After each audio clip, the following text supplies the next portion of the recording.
Hello guys, this is Saurabh Tanwar and again welcome to आपके मेरे channel में मोटिवेशन 100%। आज हम करने वाले new chapter of chemistry, metals and non metals. ये चैप्टर वैसे तो काफी इजी है, लेकिन फिर भी हम इसके 2 से 3 वीडियो हम जो है इसको कंप्लीट करेंगे। पहले में हम देखेंगे सिर्फ मेटल्स एंड फिर दूसरे में हम नॉन मेटल्स, इनकी chemical property and physical properties के बारे में बात करेंगे, फिर इनके एक्सट्रैक्शन के बारे में बात करेंगे और एलॉय के बारे में बात करेंगे। तो चलिए शुरू करते हैं। मेटल्स एंड नॉन मेटल्स है क्या? वैसे आपको बेसिकली क्या है, आपको पता है कि जो अर्थ पे जो भी मैटर है वो 3 तरह से जो है डिवाइडेड एलिमेंट्स में, कंपाउंड में एंड मिक्सर में। ठीक है, नाउ एलिमेंट्स जो है वो क्या है, बेसिकली 3 पार्ट्स में जो है डिवाइड किए गए उनकी प्रॉपर्टी के बेसिस पे, और जो उनकी आयनाइजेशन है और आयंस के जो रिलीज और गेन करने के जो प्रोसेस है उनके पे बेसिस किया गया है metals, non metals and metalloids. उसके मेटलॉइड्स के बारे में अभी हम नहीं पढ़ रहे हैं। किसके बारे में पढ़ रहे हैं? मेटल्स एंड नॉन मेटल्स के बारे में। इसके आपको 8th में आपको अलग डेफिनेशन पढ़ाई गई है, 9th में आप पढ़ चुके हैं अलग डेफिनेशन, अभी भी आप पढ़ेंगे अलग डेफिनेशन। ठीक है, तो मेटल्स एंड नॉन मेटल्स, अगर मैं आपसे पूछूं कि मेटल्स एंड नॉन मेटल्स होते क्या है, तो बेसिकली आप क्या बताएंगे कि मेटल्स वो सब्सटेंस है जिसके पास में सोनोरस है प्रॉपर्टी है, लस्टरस प्रॉपर्टी है, मैलिएबिलिटी है, डक्टाइल है, जो भी एलिमेंट है ना, ये सारी प्रॉपर्टी आप बताएंगे। गुड कंडक्टर ऑफ हीट है, इलेक्ट्रिसिटी है, गुड कंडक्टर ऑफ इलेक्ट्रिसिटी है, ये सारी प्रॉपर्टी आप मुझे काउंट कराने लग जाएंगे। लेकिन वहीं पर एक डेफिनेशन आप ये भी रख सकते हैं, लेकिन एक स्टैंडर्ड टाइप की जो डेफिनेशन है वो क्या है, मेटल्स वो एलिमेंट्स हैं जो कि क्या है, जिनके पास एबिलिटी होती है, टेंडेंसी होती है टू लूज देयर इलेक्ट्रॉन्स। ठीक है ना, वो सारे एलिमेंट्स क्या होते हैं, मेटल्स होते हैं, और जिनके पास टेंडेंसी होती है और एबिलिटी होती है टू गेन इलेक्ट्रॉन्स, वो सारे क्या होते हैं, नॉन मेटल्स होते हैं। तो मैं सिंपली लिखूंगा क्या, tendency to lose their electron, right. अब वो कैसे लूज करते हैं वो सारी चीजें हम बाद में देखेंगे। ठीक है ना, तो सिंपली अगर डिफाइन किया जाए तो tendency to lose their electron and tendency to gain their electron क्या होता है, नॉन मेटल होता है। ठीक है, अब इसकी जो फिजिकल प्रॉपर्टी है वो आप पढ़ चुके हैं 8th में, लेकिन एक बार फिर से हम रिमाइंड करते हैं। क्या करते हैं, रिमाइंड करते हैं। वो पॉइंट्स आप लिख सकते हैं, पॉज करके रोक सकते हैं और दोबारा से सुन के आप लिख सकते हैं। मैं यहाँ पे नहीं लिख रहा हूं क्योंकि आप काफी बार पढ़ चुके हैं। ठीक है, तो क्या है, जो मेटल्स हैं, देखिए आपको ये तो पता है जो इनकी प्रॉपर्टी है मेटल्स की, वही उसके अपोजिट क्या है, नॉन मेटल्स की प्रॉपर्टी है। तो फिजिकल प्रॉपर्टी आप साथ में देख सकते हैं, बाकी हम जब नॉन मेटल बताएंगे तो जब भी हम बात कर लेंगे। तो मेटल्स क्या है, मेटल्स के पास में क्या है, good conductor of heat, good conductor of electricity, malleability होती है। मैलिएबिलिटी का मतलब है जब हम इससे हैमर से इसको क्या कर सकते हैं, हम एक थिन शीट में जो है कन्वर्ट कर सकते हैं। तो मोस्ट मैल्यूएबल आपको बताइए गोल्ड होता है। मैल्यूलिटी होती है, डक्टाइल होता है, थिन वायर में भी कन्वर्ट कर सकते हैं। ठीक है, लस्ट्रस होता है, शाइनिंग भी इसके पास में, मेटल्स के पास में होती है। सोनोरस भी होता है, मतलब क्या, साउंड भी आता है। जब भी हम मेटल को क्या है किसी भी चीज से जो है हैमर से या किसी से भी उसे मतलब ठोकेंगे तो उसमें से क्या है, एक साउंड आएगा। ठीक है, राइट। तो सोनोरस भी होता है। ठीक है, ये सारी इसकी क्या है, इनकी जो मेटल्स है उनकी क्या है, प्रॉपर्टीज हैं। नाउ मोस्ट इंपॉर्टेंट है केमिकल प्रॉपर्टीज ऑफ मेटल। इनको हम जरा अच्छे से देखते हैं और समझते हैं।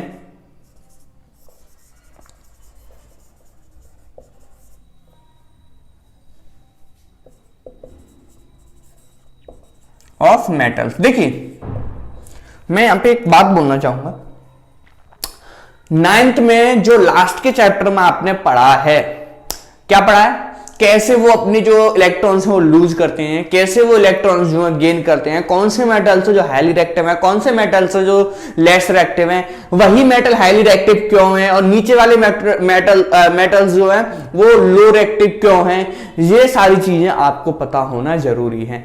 जब भी आप केमिकल प्रॉपर्टीज को अच्छे से समझ सकते हैं, वरना आपको ये रटनी पड़ेंगी, जो हम चाहते नहीं है। रटना आपको नहीं है, इन्हें समझना है, क्योंकि आगे ये काफी काम आने वाली हैं और काफी इजी तरीके से आप इन्हें फिर समझ सकते हैं। तो ये सारी चीजें आपको पता करनी है, पढ़नी है पहले कहीं और से।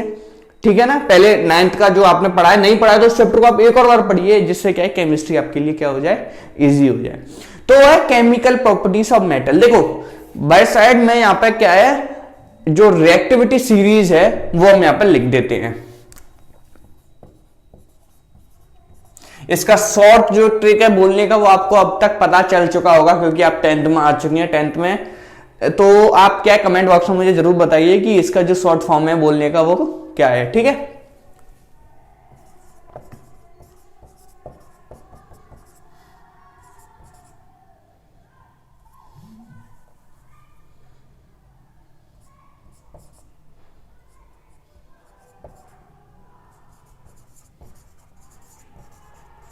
ठीक है,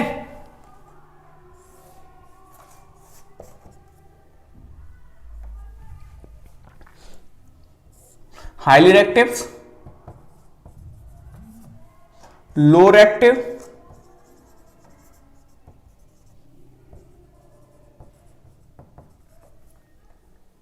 मिडल रिएक्टिव, मीडियम रिएक्टिव,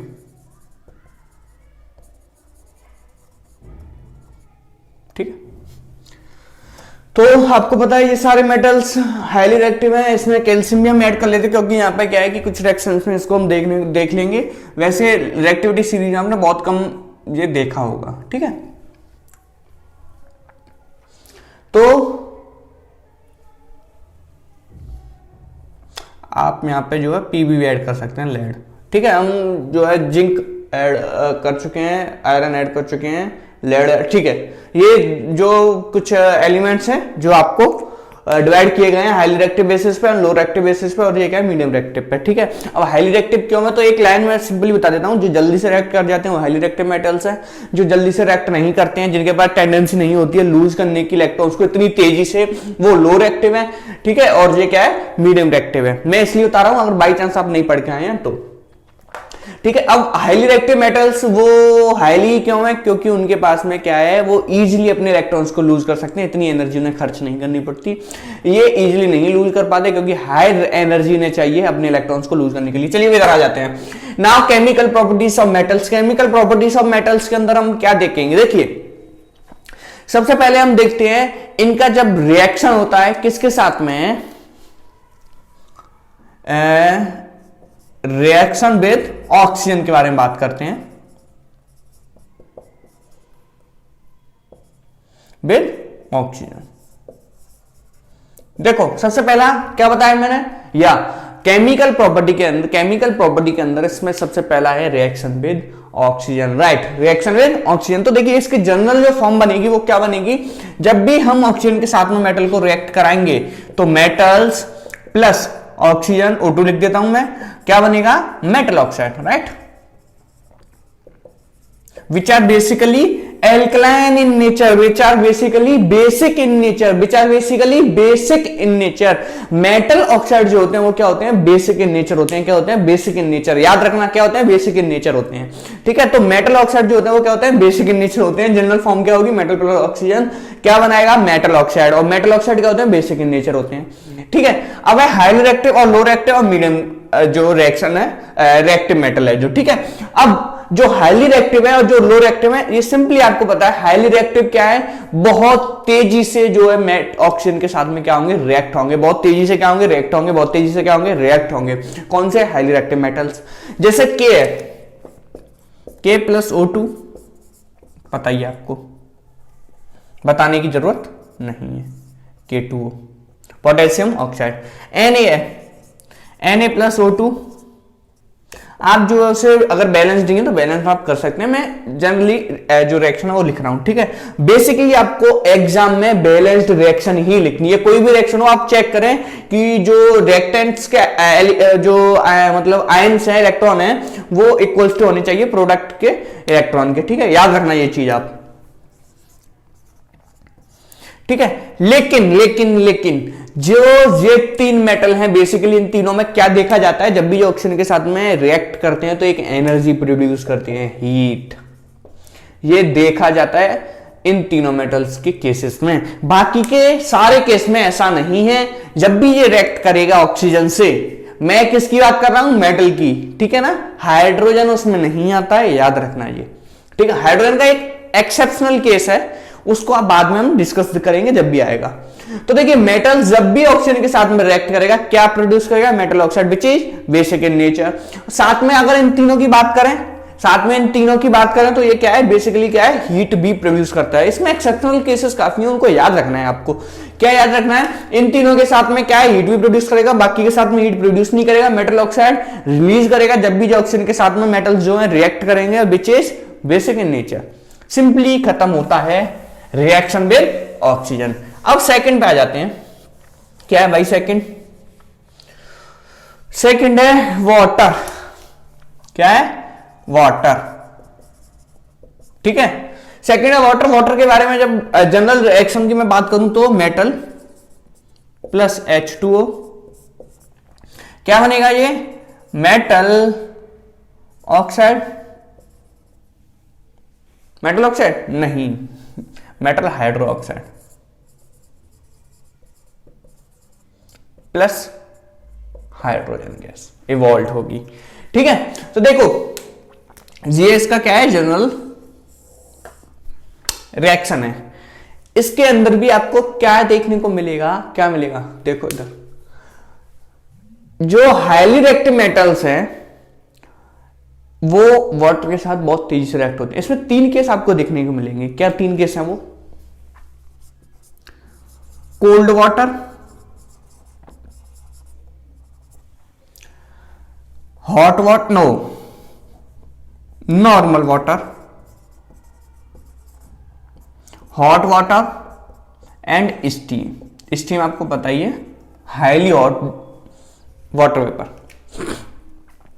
ये 4 केसेस में आपको जो क्या है रिएक्शन इसकी आपको याद रखनी है। क्या याद रखनी है? इन 4 केसेस। नॉर्मल रिएक्शन आप देख सकते हैं, मेटल जब वाटर के साथ रिएक्ट होगा तो क्या होगा, मेटल प्लस हाइड्रो ऑक्साइड है ना, और प्लस H2O, राइट। तो 4 केसेस में सबसे पहला केस क्या है, हॉट वाटर। याद रखना हॉट वाटर के साथ में रिएक्शन सिर्फ 2 ही मेटल कर सकते हैं, potassium and sodium, because they are highly reactive in nature. They are highly reactive in nature, इसलिए सोडियम पोटेशियम ही वाटर के साथ में ही, मतलब वही वाटर के साथ में क्या कर सकते हैं, रिएक्शन कर सकते हैं। एक हम सोडियम की यहां पे करा के देखते हैं। K plus H2O, KOH plus H2।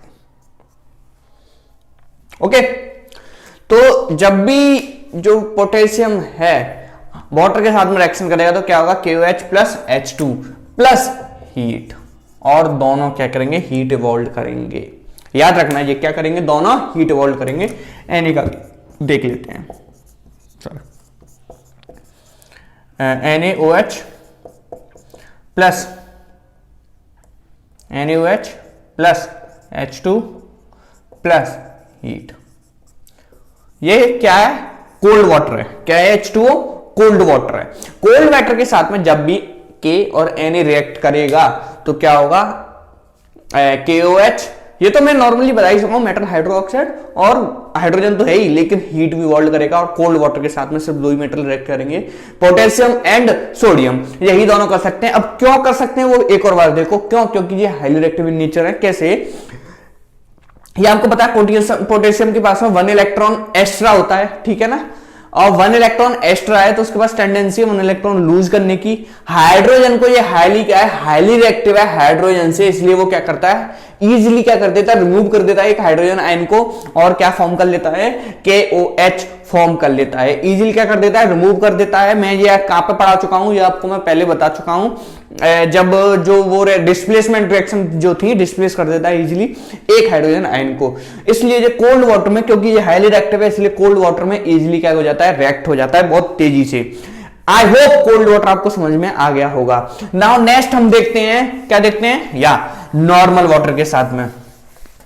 Normal water की जब मैं बात करूंगा तो सिर्फ एक मेटल है जो नॉर्मल वाटर के साथ में रिएक्ट हो पाता है, वो है Ca, कैल्शियम। कैल्शियम भी हाईली रिएक्टिव है लेकिन इनसे ज्यादा नहीं है, लेकिन कैल्शियम भी क्या कर सकता है, नॉर्मल वाटर में रिएक्ट हो सकता है, और calcium hydro oxide and hydrogen क्या करेगा, ये फॉर्म करेगा। इजीली, इजी है, समझ में आ गया। हीट नहीं प्रोड्यूस करेगा, जलेगा नहीं।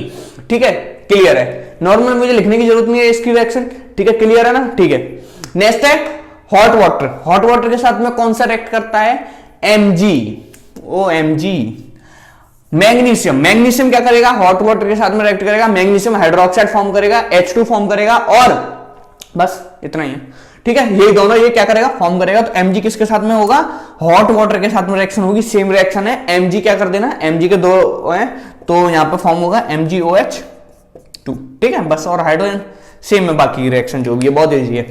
नेक्स्ट है स्टीम भाई साहब।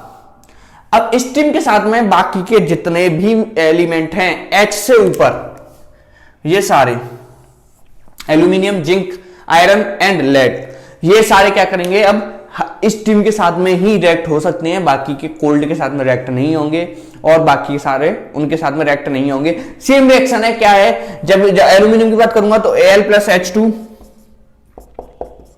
H2O, तो Al OH पे 3 प्लस H2, नहीं Al2O3 एल्यूमिना बनाता है ये यहां पर, ठीक है, एल्यूमिना बनाता है, क्या बनाता है, एल्यूमिना, ठीक है। लेकिन बाकी के सारे केसेस में क्या है, जिंक की जब मैं बात करूंगा तो जिंक हाइड्रोक्साइड, फेरस हाइड्रोक्साइड जो भी है वो सारे जनरल रिएक्शन में बता ही चुका हूं, उससे रिलेटेड है, ठीक है। ये यहां पर आपको स्पेशली मार्क करना है कि जब आप स्टीम की बात करें तो स्टीम यहां पर लिखना नीचे, जब आप कोल्ड वाटर की बात करें कोल्ड वाटर नीचे लिखना, हॉट वाटर की बात करें तो हॉट वाटर नीचे आपको लिखना पड़ेगा। चारों में आपको क्लियर होगा। एक बार मैं तेजी से फिर से बताता हूं क्या है, कोल्ड वाटर, नॉर्मल और हॉट एंड स्टीम के साथ में क्या है, ये मेटल्स रिएक्ट करते हैं वाटर के अंदर में, यही उसकी जो जनरल है क्या है, वो metal plus H2O plus metal hydroxide plus H2, ठीक है ना, ये रिएक्शन है उसकी। कोल्ड वाटर के साथ में सिर्फ दो ही मेटल है, कौन सा है, सोडियम एंड पोटेशियम। कैल्शियम सिर्फ नॉर्मल वाटर के साथ में रिएक्ट करेगा at room temperature, and hot water के साथ में सिर्फ मैग्नीशियम। बाकी के एल्यूमिनियम, जिंक और आयरन और जो भी हैं वो सारे स्टीम के साथ में रिएक्ट करेंगे। अब बात आती है H से नीचे वाले मेटल्स क्यों नहीं रिएक्ट कर रहे, क्योंकि आपको पता है ये लेस रिएक्टिव है, ये डिस्प्लेस नहीं कर पाएंगे H को, हाइड्रोजन को ये डिस्प्लेस नहीं कर पाएंगे, क्योंकि हाइड्रोजन के नीचे वाले सारे क्या है, लेस रिएक्टिव मेटल है, हाइड्रोजन से क्या है, लेस रिएक्टिव मेटल है, इसलिए वो डिस्प्लेस नहीं कर पाएंगे किसको, H आयन को, इसलिए ये क्या है, रिएक्ट नहीं करेंगे, सिंपल है। अब तीसरा केस देखते हैं।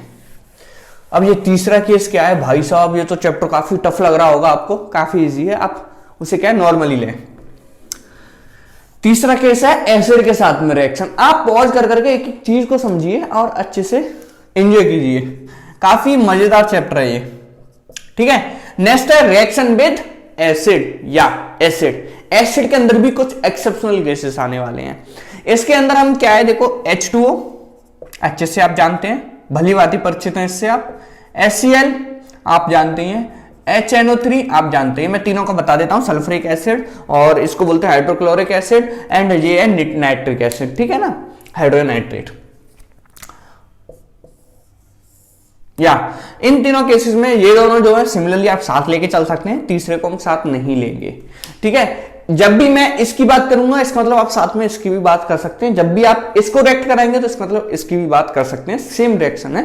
नॉर्मल क्या होता है, इसकी जनरल रिएक्शन हम कब पढ़ चुके हैं, जल्दी जल्दी, या सॉल्ट, और जब हम बात कर रहे थे सॉल्ट्स के वाले एसिड एंड बेस में, जब हमने पढ़ा था एसिड प्लस मेटल, ठीक है। अब यहाँ पर मेटल प्लस एसिड जब हम देखेंगे नॉर्मल रिएक्शन तो क्या है, क्या है, या राइट, सॉल्ट, मेटल सॉल्ट बोल सकते हैं या सॉल्ट बोल सकते हैं आप, metal salt plus hydrogen gas evolve होगी, यही है इसकी जनरल रिएक्शन, ठीक है।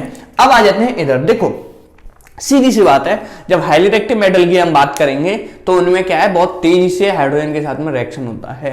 तो वो मैं ऊपर के जितने भी हाईली रिएक्टिव हैं, जैसे आप नीचे आते जाएंगे, जैसे मैं सोडियम पोटेशियम की बात करूं, कैल्शियम की बात करूं, तीनों के साथ में बहुत ही ज्यादा तेजी से रिएक्शन होता है एसिड के साथ में। उससे नीचे आऊंगा Mg एल्यूमिनियम HN, जो है वो इतना तेजी से नहीं, आराम से रिएक्शन होती है। उससे और नीचे आएंगे तो और क्या देखने को मिलेगा आपको, हाइड्रोजन तक ही आना, इससे नीचे नहीं, हाइड्रोजन तक भी नहीं, पीवी तक आना है सिर्फ आपको, ठीक है। मैं वो क्यों, ऐसा हम बताएंगे अभी। तो यहां और नीचे आएंगे Fe और Pb के साथ में तो बहुत स्लोली रिएक्शन हो जाती है, ठीक है, बस यही है। अब क्या है, चेंज नहीं होगा, गैस में H2 है तो H2 ही जो है रिलीज होगा। ये मैं कब की बात कर रहा हूं, H2SO4 और HCl की, यहां की बात नहीं कर रहा हूं अभी, इसकी हम छोड़ देते हैं थोड़ी देर के लिए, ठीक है, इन दोनों की बात। तो देखो एक रिएक्शन हम देखते हैं K के साथ, K के साथ नहीं, आप बोलेंगे बाकियों को क्यों नहीं ले रहा है, Mg के साथ देख लेते हैं, चलो Mg प्लस H2SO4, तो आपको पता ही है क्या फॉर्म होगा, MgSO4, ठीक है, प्लस H2, ठीक है। बेसिकली ये है, अगर यहाँ पे HCl होता तो क्या हो जाता, HCl की जगह पे यहाँ पे डिस्प्लेस होके Cl2 प्लस H2। सिंपल है, बस यही है, यही चेंजेस आते हैं। अब आपको मैं डिस्प्लेसमेंट रिएक्शन पढ़ा चुका हूं, तो उसमें आपको पता है कि हाईली रिएक्टिव मेटल क्या करेगा, डिस्प्लेस कर देगा हाइड्रोजन को, और हाइड्रोजन को वही डिस्प्लेस कर सकता है जो हाईली रिएक्टिव है, हाइड्रोजन से ऊपर है। वो सारे मेटल क्या करेंगे, हाइड्रोजन को डिस्प्लेस कर देंगे और अपनी Cl के साथ में अपना जो है रिश्ता बना लेंगे, ठीक है, अपना MgCl2 फॉर्म करेंगे और हाइड्रोजन फॉर्म इवॉल्व होगा उसमें। ये सिंपल रिएक्शन है, ठीक है। अब फर्क बस इतना ही है, कौन सा ऊपर से जब बात करेंगे तो तेजी से रिएक्शन होगी, फिर स्लो होती जाती है, सिंपल है। H2SO4 HCl में क्लियर हो गया। अब नेक्स्ट है HNO3। देखो भाई साहब, देख रहे हैं ना, हाँ। नेक्स्ट जिंक ले लेते हैं, चलो zinc plus H2SO4 HCl, H2SO4 ले लेते हैं, zinc SO4 plus H2, zinc sulphate, ठीक है। अब जब ये रिएक्शन होती है तो हाइड्रोजन आप देखते हैं रिवॉल्व हो रही है। अब हम इसको एसिड को चेंज करते हैं जिंक प्लस HNO3 से, तो आप बोलेंगे भाई साहब ये भी तो एसिड ही है, क्या फर्क पड़ेगा? फर्क पड़ेगा, देखो क्या फर्क पड़ता है। जिंक NO3 प्लस H2, भाई साहब ये क्या हो गया, H2 कहां से आ गया? अब देखो जरा, देखो जो ध्यान से देखना, एक बार ध्यान से देख रहे हैं ना, हाँ। H2NO3 जो है वो क्या है, हाईली ऑक्सीडाइजिंग एजेंट है। क्या है? हाईली ऑक्सीडाइजिंग एजेंट है। क्या है? हाईली ऑक्सीडाइजिंग, क्या है? हाँ, हाईली ऑक्सीडाइजिंग एजेंट है। तो जब HNO3 हाईली ऑक्सीडाइजिंग एजेंट है तो हाइड्रोजन निकल तो हाइड्रोजन ही रही थी, लेकिन ये बहुत तेजी से क्या करता है, ऑक्सीडाइज करता है हाइड्रोजन को, और क्या फॉर्म कर लेता है, H2O फॉर्म कर लेता है। समझ में आ गया? आ गया, ठीक है। क्या है, एक और बार देख लेते हैं। HNO3 हाईली रिएक्टिव मेटल है, तो when hydrogen evolve from the reaction it gets oxidised with hydrogen form क्या, वाटर, ठीक है। तो सिंपल है, आपको यही एक लाइन लिखनी है, मार्क्स मिल जाएंगे। आई होप समझ में आ गया। अब एक एक्सेप्शनल और है ना, क्या याद रखना है आपको, Mg और Mn, मैग्नीशियम एंड मैग्नीज के साथ में जब ये रिएक्ट करेगा तो हाईली ऑक्सीडाइज एजेंट की तरह परफॉर्म नहीं कर पाएगा, और हाइड्रोजन ही क्या होगी, रिलीज होगी। क्या रिएक्शन बनती है, एक का मैं बता देता हूं, एक का आप खुद से बना सकते हैं, बना के देखना, कुछ किया करो खुद से। देखो Mn, चलो Mg यार, Mg MgNO3 प्लस हाइड्रोजन, ये रिएक्शन आ जाएगी, सिंपल। 3 एक्सेप्शनल मैंने यहां पे आपको पढ़ाए। पहला एक्सेप्शनल था, पहला नॉर्मल रिएक्शन था H2SO4 HCl के साथ में, ऊपर से जब नीचे आते जाएंगे क्या है, स्लो होती जाएगी रिएक्शन, और सिंपल क्या फॉर्म होगा, मेटल सॉल्ट प्लस H2। दूसरा एक्सेप्शनल हमने जो पढ़ा HNO3 में, क्या है, HNO3 के साथ ऐसा नहीं होता है, क्या है, वो हाईली ऑक्सीडाइज एजेंट है, इसलिए हाइड्रोजन के साथ ऑक्सीडाइज करके क्या कर जाता है, वाटर बना लेता है, और यहाँ पे H2 आ जाएगा, उसकी जो जनरल रिएक्शन है। उसमें भी एक एक्सेप्शनल, अगर बात हम करेंगे जब Mg और Mn की जब बात करेंगे तो ऐसा नहीं होगा, क्या होगा, फिर से वो हाइड्रोजन ही परफॉर्म करेगा। सिंपली एसिड भी खत्म होता है, वो Mg एसिड भी खत्म हो गया, तो अब क्या बचा है, एक और है, नहीं 2 और है, नहीं 3 और हैं अभी। क्या है 3, देखो, विद सॉल्ट सॉल्यूशन,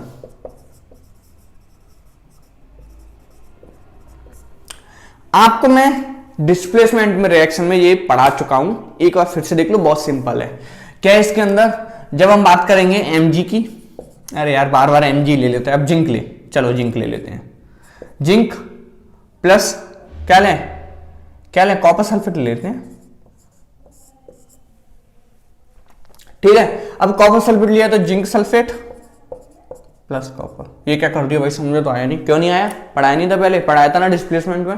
या क्या है ये, जिंक कॉपर सल्फेट के साथ में जब रिएक्ट करेगा तो, क्योंकि जिंक हाईली रिएक्टिव मेटल है, तो वो क्या कर देगा, कॉपर को डिस्प्लेस कर देगा, भगा देगा, और अपना रिश्ता बना लेता है सल्फेट के साथ में, जिंक सल्फेट बना के क्या है, कॉपर एक अलग हो जाता है। सिमिलरली जब आप जिंक प्लस FeSO4 लेंगे, क्या करेगा, सिमिलरली क्या करेगा, जिंक सल्फेट प्लस आयरन को अलग कर देता है।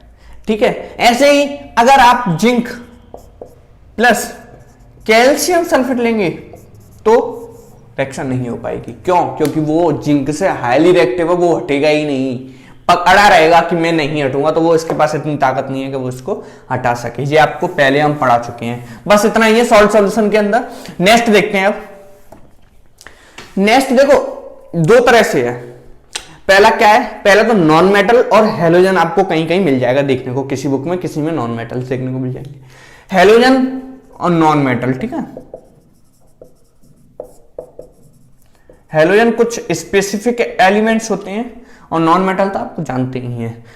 हैलोजन की मैं बात करूं तो Cl, Br, फ्लोरीन, आयोडीन, ठीक है। इनके साथ में जब हम रिएक्ट कराते हैं, नॉर्मल रिएक्शंस हैं, कुछ नहीं है। मैं ओरली में एक रिएक्शन करके और बता देता हूं बस। जैसे मैं Mg की बात करूं तो Mg plus Cl two Mg chloride, बस खत्म, इतना ही है। ऐसे सारे रिएक्शन होंगे Mg क्लोराइड, ठीक है। यही है बस।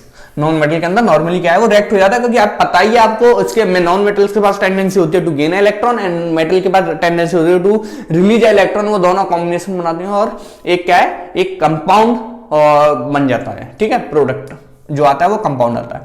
नाउ नेक्स्ट क्या है? अरे भाई साहब ये एक और बचा है। हाँ एक और बचा है अभी। क्या बचा है वो? हाइड्रोजन।